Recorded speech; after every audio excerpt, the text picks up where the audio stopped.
그리고 또 무슨 본문을 할까? 이 본문은 제가 몇 주 전에 우리 중고등부 아이들에게 너무 간절해서 했던 말씀이기도 한데, 그래도 이 말씀을 꼭 한번 나누었으면 좋겠다라는 생각이 들어서 다시 이제 들고 왔습니다. 이 말씀을 들고 오면서 생각나신 분이 있었습니다. 우리 목사님이 생각났습니다. 베드로가 인생을 살면서 마지막 유언과 같은 말씀이 한 것이 이제 베드로 후서겠죠. 정말 오늘 읽었던 이 본문의 말씀처럼 내 눈에서 살았던 사람이 누구냐라고 묻는다면 박 목사님 같다는 생각이 좀 들었습니다. 왜냐하면 그분은 너무 확실한 믿음이 있었고 너무 확실한 약속을 갖고 사신 분 같았습니다. 적어도 제 눈에는. 그러면 어떤 믿음이 도대체 있었길래 그런 믿음을 가졌을까 하나고, 그분은 또 무슨 약속을 그렇게 확 붙잡고 갔었을까라는 생각을 딱 했습니다. 제가 설교문은 작성을 해왔는데요, 잘 안 보입니다. 설교문이. 설교문 없이 하겠습니다. 이렇게 약간 삼천포로 갈 수도 있어요. 그러려니 하고 이제 들어주시면 좋겠습니다. 항암대를 하니까 글이 잘 안 보입니다. 나타난 부작용 중에 하나가. 그냥 덮어버렸습니다.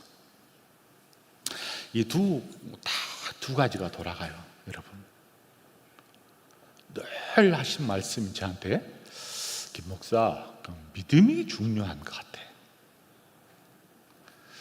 또 하나는 뭐냐면, 하나님이 정말 분명하게 나에게 자신에게 약속을 줬다는 거예요. 무슨 약속을 목사님 그렇게 줬어요? 그랬더니 죽을 날짜를 정해줬다는 거예요.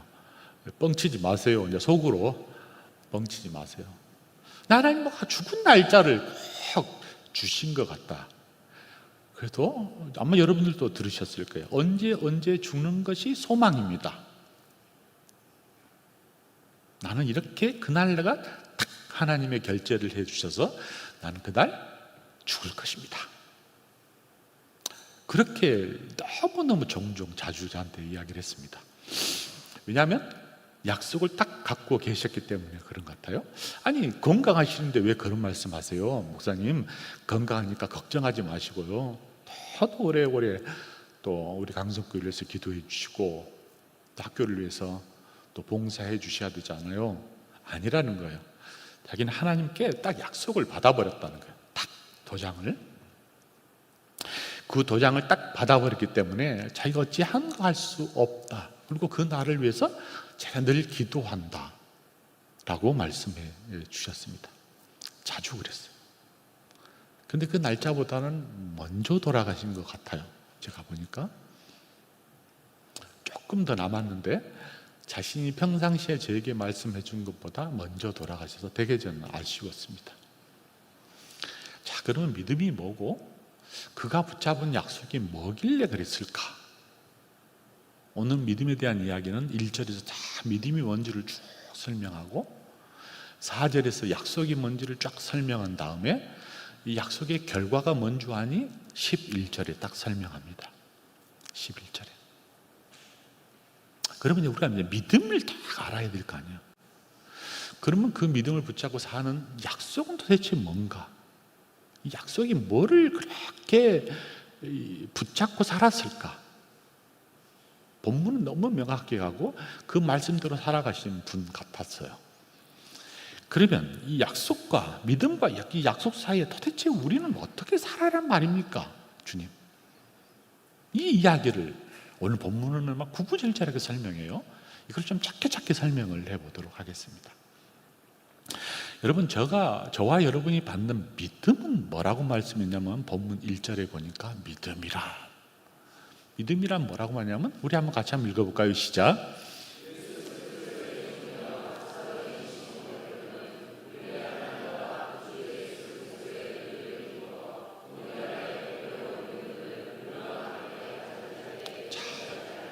믿음이라는 단어가 딱 한번 등장합니다.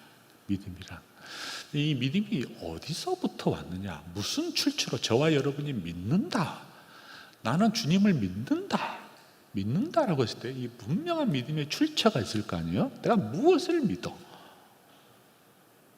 근데 본문에 보니까 이 믿음은 그리스도의 힘 입어 믿어지는 것 같다는 이야기입니다. 저와 여러분의 잘남, 저와 여러분의 의를 가지고 의 때문에 믿어지는 것이 아니라 그리스도의 의에 힘입어서 이 믿음이 딱 주어진다는 거예요. 여러분, 그런 의미에서 이 믿음을 뭐라고 하냐면 선물입니다. 말하면 선물. 믿음은 여러분, 저와 여러분이 잘나고 똑똑하고 대단한 업적을 남기고 엄청난 공헌을 해서 얻어지는 것이 아니라 그리스도의 의에 힘입어서 그냥 자동적으로 그가 나를 확 붙잡아 가지고 그가 나를 확 붙잡아서 믿음을 이렇게 선물로 딱 준다는 이야기예요. 그것이 그리스도의라는 말로 딱 설명합니다. 그리스도의. 그리스도의는 그리스도의 십자가겠죠.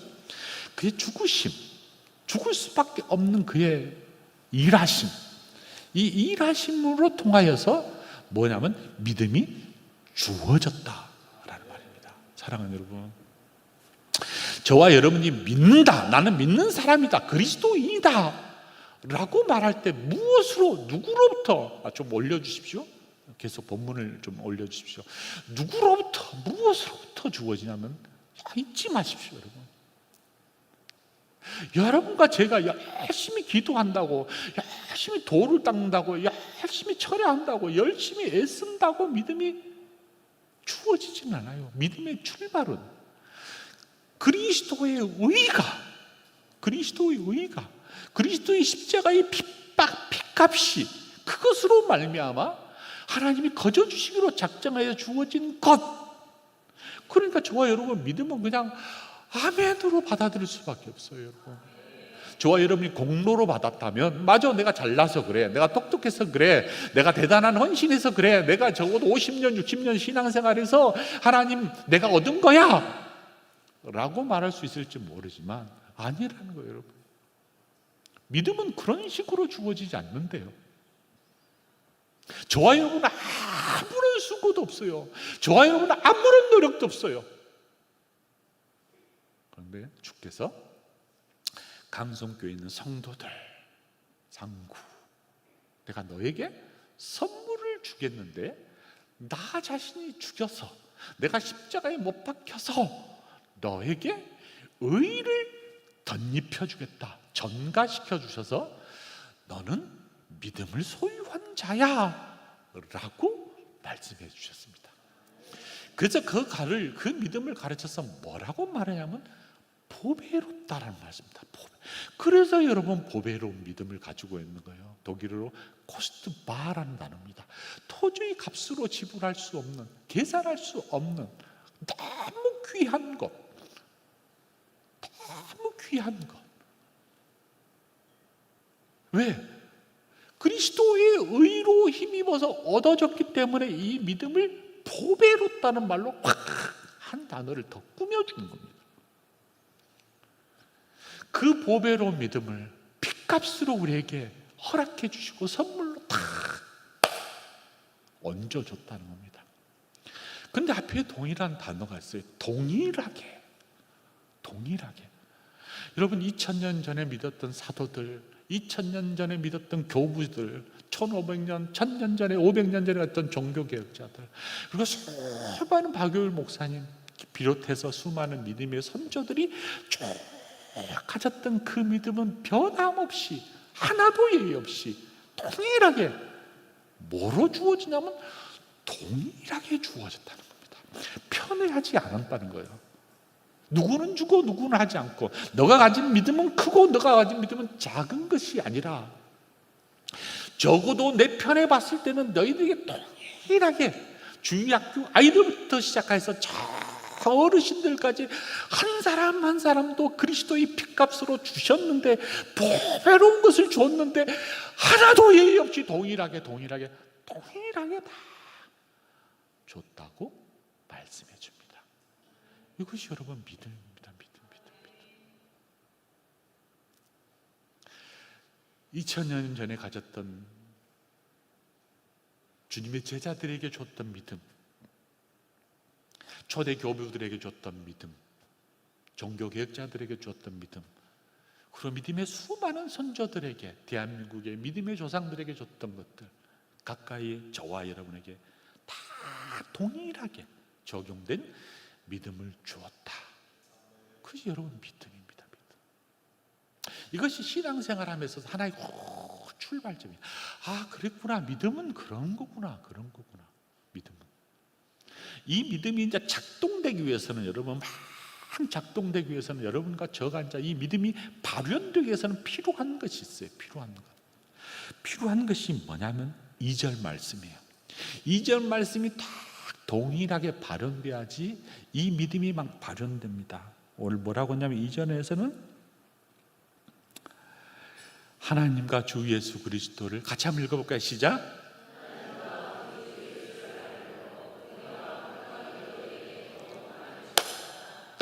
한 가지라는 거예요, 여러분. 하나님과 우리 주 예수를 알아가야 된다는 거예요. 알아가야 돼. 이게 믿음이, 하나님의 보배로운 믿음을 다 나에게 주었는데, 이 믿음을 주었는데, 이 믿음이 막 역동적으로 자라기 위해서, 다이나믹하기 위해서는 뭐가 필요하냐면, 하나님과 우리 주 예수 그리스도를 막 알아갈 때, 머리로도 알아가지만, 이 정서적으로도 알아가야 되고, 의지적으로도 하라고. 폴 틸리시라는 사람이 그래서 믿음의 역동성이라는 이야기를, 믿음이란 역동적이어야 되는데 머리로, 심장으로, 발로, 무릎이겠죠. 이 전인격들이 다 작동돼야 다이나믹해진대요. 다이나믹. 이것이 안다라는 겁니다. 안다, 알아간다. 사랑하는 여러분, 오늘 우리 목사님께서 머리이 아니라 가슴이라는 말씀해 주셨어요. 머리가 아니라 가슴이다. 또 깊이 생각하면 가슴이 동반된 또 무릎 같기도 합니다. 무릎. 의지. 머리와 심장과 이 무릎이 동반된 것이 뭐냐면 알아갈 때 가능합니다. 하나님과 우리 주 예수 그리스도를 왜 보십시오. 왜 우리 안에 은혜와 평강이 없느냐? 왜 우리 안에 은혜와 평강이 없느냐 보면 하나님과 우리 주 예수 그리스도를 알아감이 너무 짧은 거예요. 하나님의 예수 그리스도의 사역이, 그의 행하신 일들의 알미 너무너무 얄팍해서 내 안에 은혜와 평강이 막 없어지는 것 같아요. 알면 알수록, 깊어지면 깊어질수록 우리 은혜가 깊어진다 그러잖아요. 평강이 막 넓어진다 그러잖아요. 샘물처럼, 태평양처럼. 사랑하는 여러분, 그것이 믿음입니다. 믿음은 주어지지만, 보배로운 믿음이, 동일한 믿음이 나에게 다 선물로 주어지지만, 이 주어진 선물을 다 간직한 나는 너무 귀해서 펼쳐보는 거예요. 하나님과 예수 그리스도를 알물 펼쳐보는 거예요. 그때 무엇이 드나요? 내 안에 막 은혜와 평강이 많아질지어다. 많아진다는 거예요. 사랑하는 여러분, 우리 강성교회 은혜와 평강이 많아지기를 소망합니다. 아멘.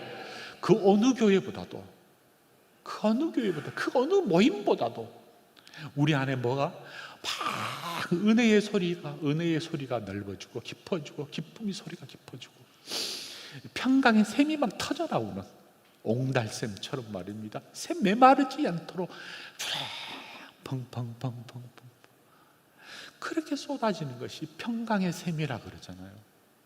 이것이 많아진대요. 어떻게 하면요? 알면 알수록. 그래서 믿음이라고 말할 때는 이 앞에 있는 이야기들이 꾸며지고, 이 믿음의 역동성은 발현돼서 우리 안에 막 은혜와 평강이 막 넘쳐나는 것, 이것이 믿음이 가지고 있는 한 딱 바뀝니다. 사랑하는 여러분, 그런 믿음의 역동성이 우리 강성교회 모두에게 있기를 소망합니다. 아멘. 근데 이 믿음은 그래서 시작인과 동기가 과정이면서 무엇을 믿음은 바라보면서 꽉 붙잡아야 되냐면 바로 약속을 붙잡아야 됩니다. 약속. 4절 한번 보실래요? 4절 한번 같이 읽겠습니다. 시작.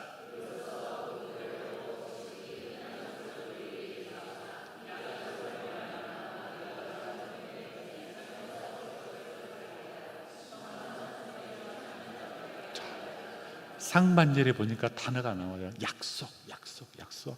근데 꾸며진 단어가 하나, 둘, 세 개가 있어요. 보배롭고 지극히 큰 약속. 그렇죠?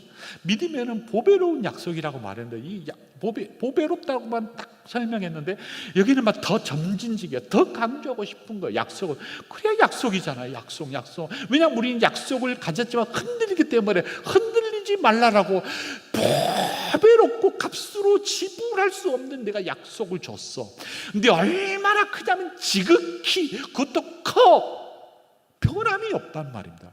흔들리지 않는단 말이야. 내가 분명한 약속을 줬어. 이 두 가지가 우리의 신앙생활함에 있어서의 양바퀴 같습니다. 양날개. 사랑하는 강성교회 성도 여러분, 여러분의 믿음을 한 손에 붙잡고 한 손에 뭘 잡아라고요? 약속, 약속. 그러면 제가 궁금해요. 약속이 뭔가 약속이 11절로 가보겠습니다. 11절에 보니까 이런 약속을 주신 것 같습니다. 같이 읽겠습니다. 시작.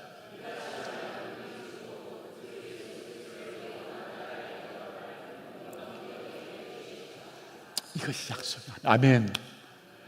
이와 같이 하면 설명해 주겠어요? 자, 이렇게 너희들이 하면 우리 주 예수 그리스도의 영원한 나라에 넉넉히 들어가는 데 난 넉넉히 들어가게 해준다는 거예요. 이거 이 약속.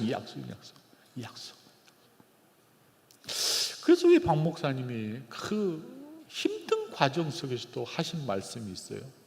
병원에서도 퇴원하면서 이 과정 속에서 자기는 하나도 안 아픈데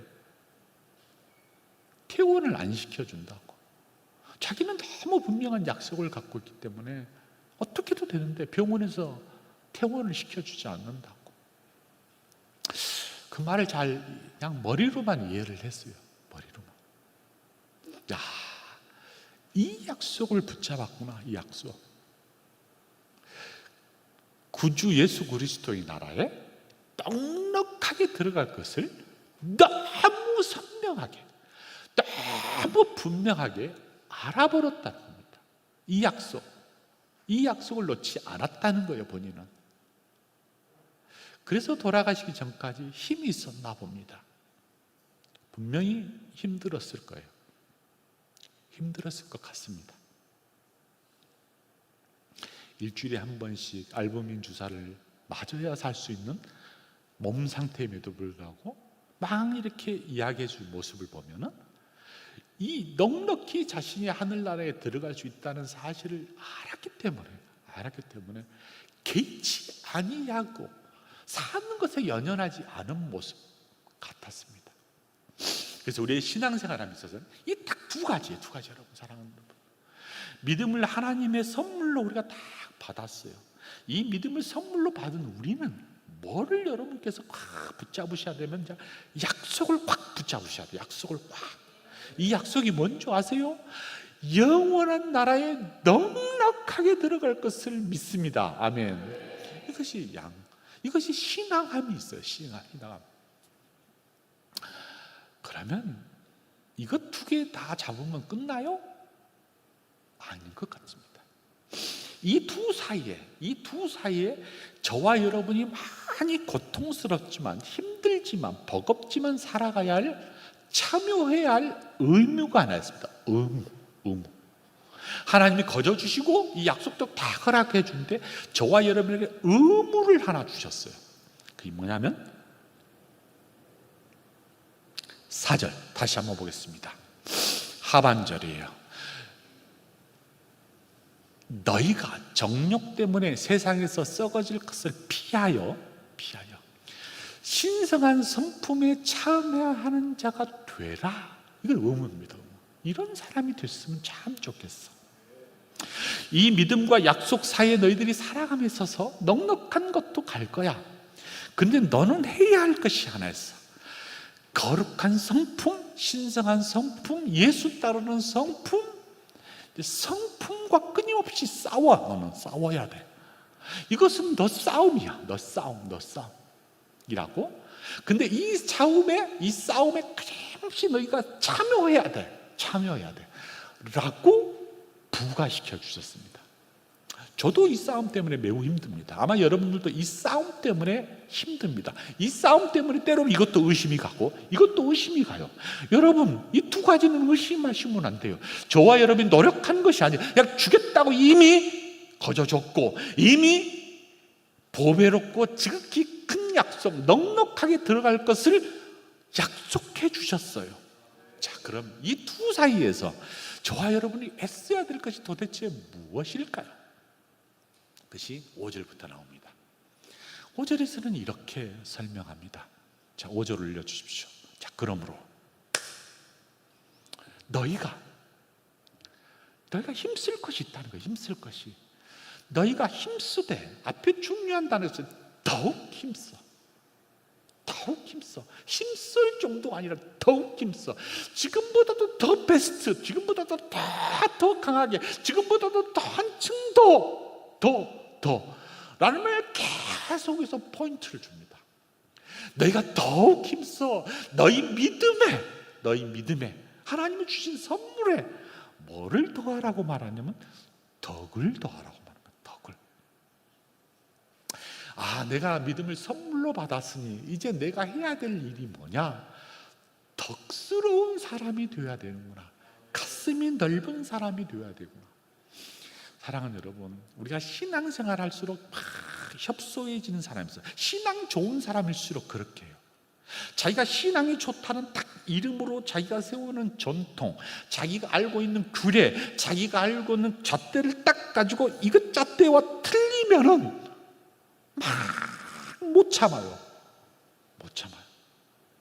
화를 내요. 자기가 가지고 있는 믿음 뿐만 아니라 뭐라고 했어요? 동일한 믿음이라고 그랬거든. 동일한 믿음. 이 믿음이 보배롭게 주어졌다고 그랬거든요.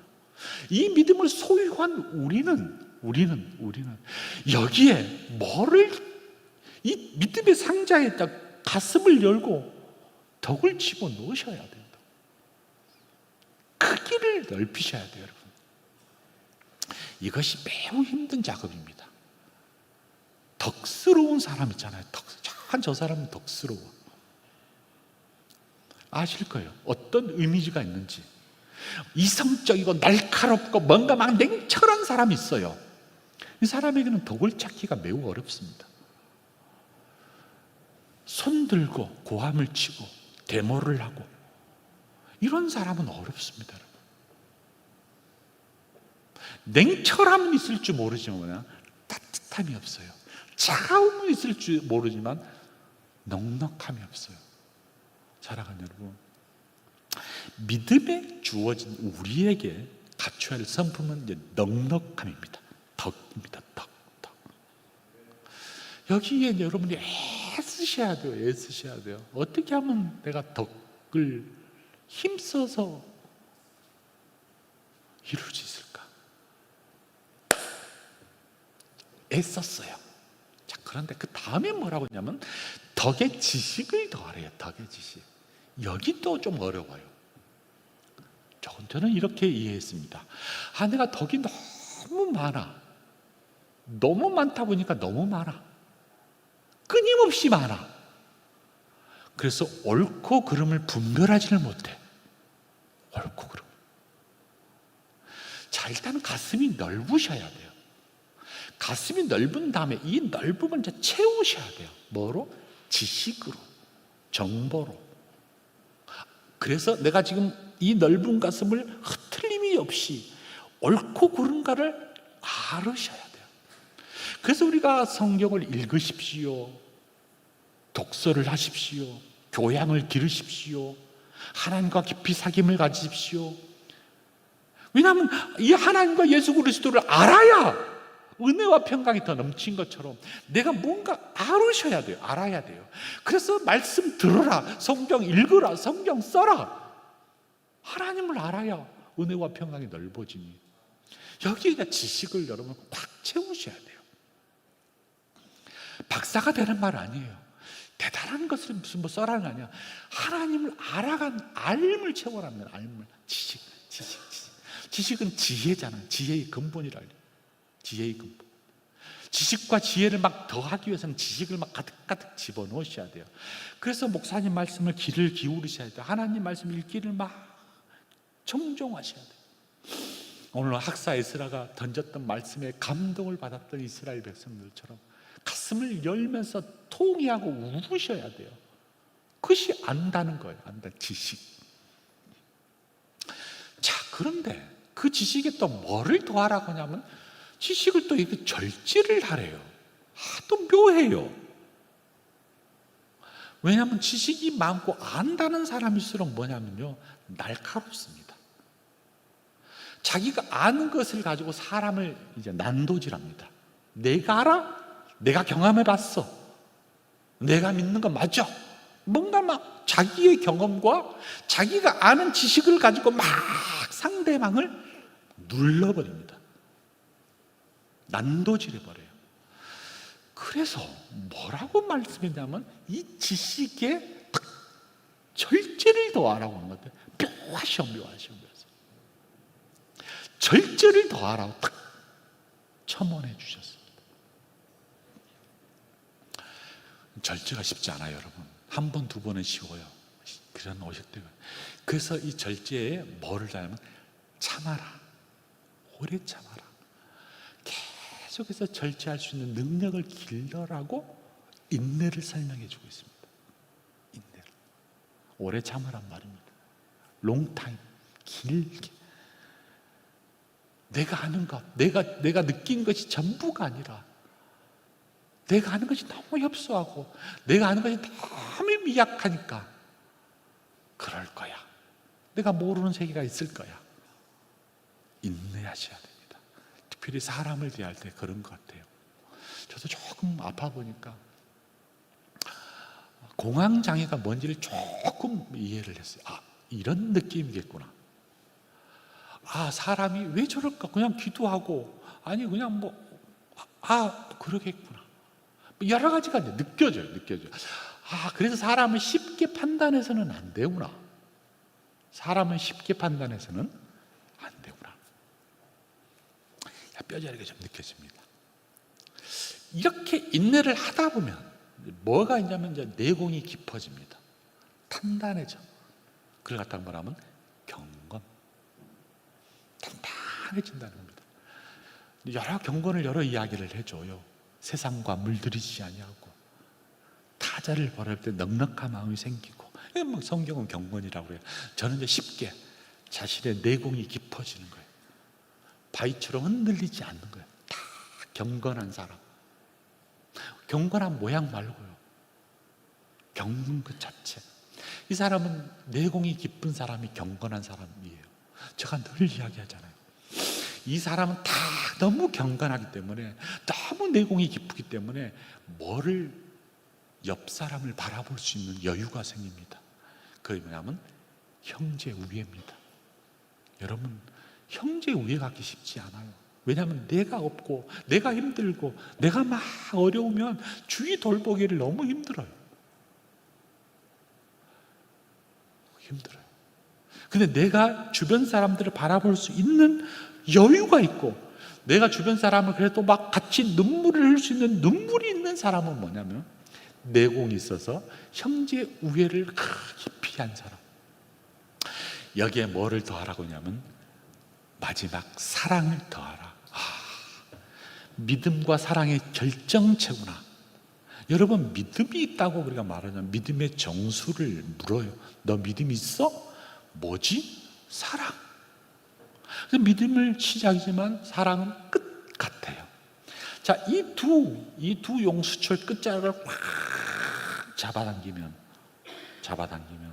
믿음이 있어요. 이것이 역동적으로 가기 위해서는 쫙 펼쳐져야 돼요. 이 펼치면 이런 신의 성품의 넉넉함이 쫙 무지개처럼 펼쳐집니다. 빨주노초 파남보처럼 우리의 성품이 하나씩 하나씩 덧입혀진다는 겁니다. 사랑하는 여러분, 그것이 바로 믿음과 약속을 붙잡고 살아가는 삶 같습니다. 이런 삶이 저도 좀 필요합니다. 여러분도 아마도 필요할 것입니다. 가득 채워서 구역을 다시 살리고, 여러분의 기관을 다시 살리고, 여러분의 불신을 다시 희망으로 바꾸고, 여러분의 눈을 다시 뜨고, 그래서 우리 강성교회가 진짜 과거를 되돌아볼 뿐만 아니라 미래를 바라보는 꿈의 교회가 되기를 주님의 이름으로 축복합니다. 기도하겠습니다.